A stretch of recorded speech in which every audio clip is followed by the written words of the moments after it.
اعوذ باللہ من الشیطان الرجیم بسم اللہ الرحمن الرحیم مثل الجنة التي وعد المتقون فيها انہار من ماء غیر آسن وانہار من لبن لم يتغیر طعمه وانہار من خمر لذة للشاربین وانہار من عسل مصفى ولهم فيها من كل الثمرات ومغفرة من ربهم كمن هو خالد في النار وسقوا ماء حمیما فقطع امعاءهم صدق اللہ العظیم۔ مثال اس جنت کی جس کا وعدہ کیا گیا ہے متقیوں سے، اس میں نہریں ہیں پانی کی جن میں کوئی بو نہیں، اور نہریں ہیں دودھ کی جس کا ذائقہ تبدیل نہیں ہوتا، وانہار من خمر، اور ایسی شراب کی نہریں کہ جو لذت والی ہے پینے والوں کے لیے، وانہار من عسل مصفى، اور نہریں ہیں ایسے شہد کی جس کو صاف کیا جا چکا ہو، جھاگ اتارا جا چکا ہو، وَلَهُمْ فِيهَا مِنْ كُلِّ الثَّمَرَاتِ، اور پھر مزید برآں ان کے لیے ہوں گے وہاں تمام میوے، تمام پھل، وَمَغْفِرَةٌ مِّن رَبِّكُمْ، اور مغفرت ہوگی ان کے رب کی طرف سے۔ بھلا یہ لوگ کمن ہوا خالد فی النار، بھلا وہ لوگ کہ جو ان جنتوں میں ہوں گے ان کے برابر ہو سکتے ہیں وہ کہ جو ہے آگ میں، جو رہیں گے ہمیشہ آگ میں، وَسُقُوا مَاءً حَمِيمًا، اور انہیں پینے کو دیا جائے گا کھولتا ہوا پانی، فَقَطَّعَ أَمْعَاءَهُمْ، جو ان کی اتلیوں کو کاٹ کر رکھ دے گا۔ وَمِنْهُمْ مَنْ يَسْتَمِعُ إِلَيْكَ، اب یہاں سے جو اصل مضمون اس سورہ مبارکہ کا ہے، جو میں پہلے عرض کر چکا ہوں کہ قتال سے جو طبیعت اب گھبرا رہی تھی کچھ لوگوں کی، خاص طور پر جن کے دلوں میں رعب تھا، منافقت تھی، ان کی کیفیت ہے جو سورہ مبارکہ میں بڑی تفصیل سے آئے گی۔ وَمِنْهُمْ مَنْ يَسْتَمِعُ إِلَيْكَ، ان میں سے کچھ لوگ ایسے بھی ہیں جو اے نبی آپ کی بات بڑی توجہ سے سنتے ہیں، حَتَّى إِذَا خَرَجُوا مِنْ عِنْدِكَ، یہاں تک کہ جب وہ آپ کے پاس سے نکل کر باہر جاتے ہیں، قَالُوا لِلَّذِينَ أُوتُوا الْعِلْمَ مَاذَا قَالَ آنِفًا، تو وہ کہتے ہیں ان کو کہ جنہیں علم دیا گیا، کیا کہا انہوں نے، اب یہ نئی بات آج کیا کہہ دی انہوں نے۔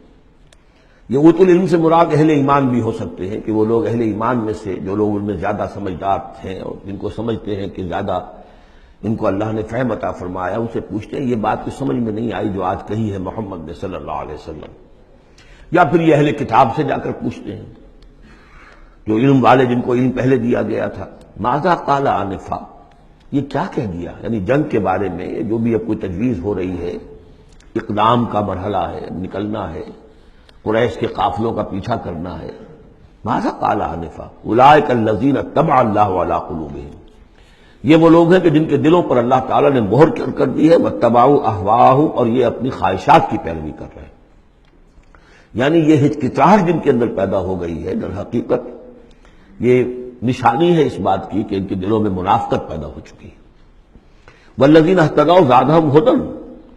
اور جو ہدایت پر ہے اللہ تعالیٰ نے ان کی ہدایت میں اضافہ کیا ہے، اس نئے مرحلے کے آنے سے ان کے جوش ایمان میں اور ذوق شہادت میں اضافہ ہو گیا ہے۔ وَآتَاهُمْ تَقْوَاهُمْ، اللہ تعالیٰ نے انہیں ان کے تقویٰ میں اور اضافہ فرمایا ہے۔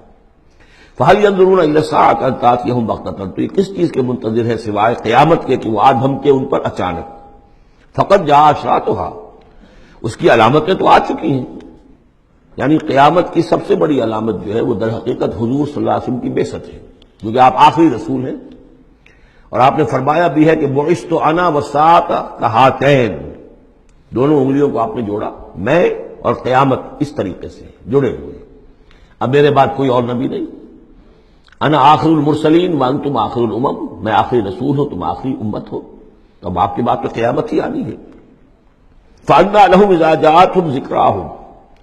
تو جب وہ آ جائے گی ان پر دھمک آ جائے گی، آ دھمکے گی، تو پھر اس وقت ان کا یاد کرنا یا نصیحت اخذ کرنا یا سبق حاصل کرنا ان کے کس کام کا ہوگا۔ فَاعْلَمْ أَنَّهُ لَا إِلَٰهَ إِلَّا اللَّهُ وَاسْتَغْفِرْ لِذَنبِكَ، پس جان لو کہ اللہ کے سوا کوئی معبود نہیں، اور اپنی خطاؤں کے لیے اللہ سے استغفار کرو۔ اب یہاں ایک تو یہ ہے کہ یہ بات خطاب کر کے حضور سے کہی جا رہی ہے واحد کے سیغے میں، اس حوالے سے ایک تعویل تو یہ ہو سکتی ہے کہ یہ حقیقت میں حضور کی وساطت سے آپ کی امت سے کہی جا رہی ہے، لیکن یہ ہے کہ اس میں علماء نے یہ بات بھی نکالی ہے کہ یہاں حضور مخاطب ہے، اور حضور کی مخاطبت میں یہ پہلو موجود ہے کہ حضور کے گناہ کا معاملہ جو ہے ہم اپنے گناہ پر قیاس نہ کریں۔ حسنات الابرار سیئات المقربین، حضور کی تو جو انٹینسٹی ہوتی تھی تعلق با اللہ کی شدید، اس میں ذرا سی کمی آتی تھی تو آپ اسے بھی سمجھتے تھے کہ بہت بڑی کوتاہی مجھ سے ہو گئی ہے۔ گویا کہ ہمارے لیے تو کہیں بمشکل کبھی اللہ تعالیٰ کی خصوصی عنایت سے طبیعت کے اندر انشراح ہو جائے تو یہ بہت بڑی نعمت ہے، اور حضور کے لیے وہ تو انشراح تو ہر وقت رہتا ہی تھا۔ اگر ذرا سا کہیں کسی مسئلے میں تھوڑی سی اس انشراح کی شدت میں کمی آ جائے تو آپ اسے بہت بڑی اپنی کوتاہی، بڑا گناہ سمجھتے تھے۔ ویسے میری ایک ذاتی رائے بھی ہے، وہ میں اگلی صورت میں آ کر اس بات کو پورے طور سے واضح کروں گا کہ یہاں حضور کی خطا سے مراد یہ ہے کہ جو بھی اس جد و جہد میں کہیں کوئی کوتاہی رہ گئی ہے، اور وہ کوتاہی اگر دوسرے مسلمانوں سے ہوئی ہے، تب بھی جیسا کہ آپ کو معلوم ہے کہ جنگ اگرچہ سب مل کر لڑتے ہیں، سپاہی بھی لڑتا ہے، لیکن یہ کہ صحرا بنتا ہے تو جو کمانڈر ہوتا ہے، سپہ سالار ہوتا ہے، فتح اس کے کھاتے میں جاتی ہے۔ اسی طریقے سے شکست ہو جائے تو شکست کا جو کلنک کا ٹیکا ہے وہ بھی ظاہر بات ہے کہ سپہ سالار کے ماتھے پر لگے گا، چاہے اس میں غلطی کسی اور کی ہو جائے۔ اس اعتبار سے اگر کہیں کسی سے کوئی کوتاہی ہوئی ہے تو گویا کہ وہ حضور صلی اللہ علیہ وسلم کی جد و جہد ہونے کے اعتبار سے کہ آپ ہی کی قیادت میں ہو رہی ہے، تو اس جد و جہد کے اندر کہیں کوئی کوتاہی یا کمی جو ہے اس کا ذکر ہو رہا ہے۔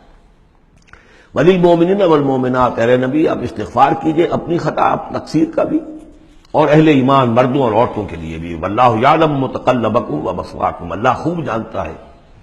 کہاں تمہیں لوٹ کر جانا ہے، بازگشت تمہاری کہاں ہے، اور کہاں تمہارا اصل گھر ہے مستقل، تمہارا ٹھکانہ کہاں ہے، یعنی آخرت، بہشت۔ صدق اللہ العظیم۔